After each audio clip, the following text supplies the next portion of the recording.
बिस्मिल्लाहिर्रहमानिर्रहीम। अस्सलाम वालेकुम। मैं हूं सैयद राशिद रियाज।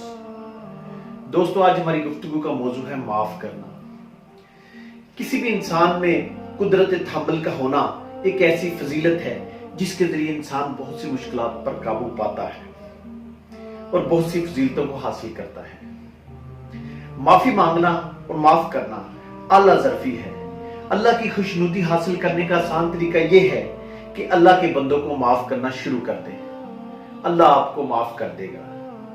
गलतियों को माफ ना करने से दोस्तियों का रिश्ता कमजोर होता है।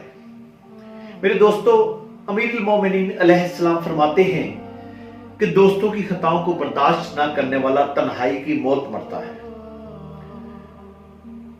मेरे भाइयों, हमारा दीन ये कहता है कि अपने मुसलमान बहन भाइयों से ज्यादा देर तक नाराज ना रहो और कोशिश करो कि अपने मुसलमान बहन भाइयों के कसूर माफ कर दो। उनके लिए दिल में बुग़्ज़ ना रखो।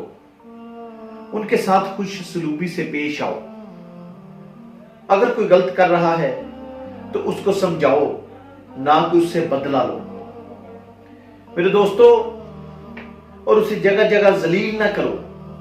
वो कैसा मोमिन मुसलमान है जिसके हाथ से और जुबान से दूसरा मोमिन मुसलमान महफूज नहीं है।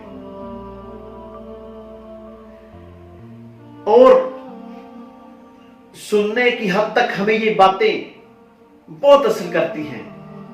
अगर हमने किसी का दिल दुखाया या किसी के साथ बुरा किया, या जब तक हमें वो इंसान माफ ना करे जिसके साथ हमने ऐसा किया, तो अल्लाह हमें माफ नहीं करेगा।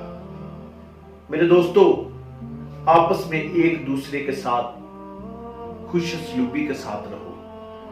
आपस में एक दूसरे के कसूर माफ कर दो। आपस में एक दूसरे के साथ प्यार और मोहब्बत का रिश्ता रखो। अगर आप एक दूसरे के कसूर माफ कर दोगे तो अल्लाह आपको माफ कर देगा। अल्लाह बड़ा गफूर रहीम है, रहम करने वाला है। और मेरी दुआ है कि अल्लाह पाक हम तमाम मुसलमानों को, तमाम आलम इस्लाम को एक और नेक होने की तौफीक अता फरमाए। और अल्लाह पूरी दुनिया के ऊपर ये जो कोरोना की वबा आई हुई है, इससे हमें निजात अता फरमाए, क्योंकि वो हम सबको माफ करने वाला है।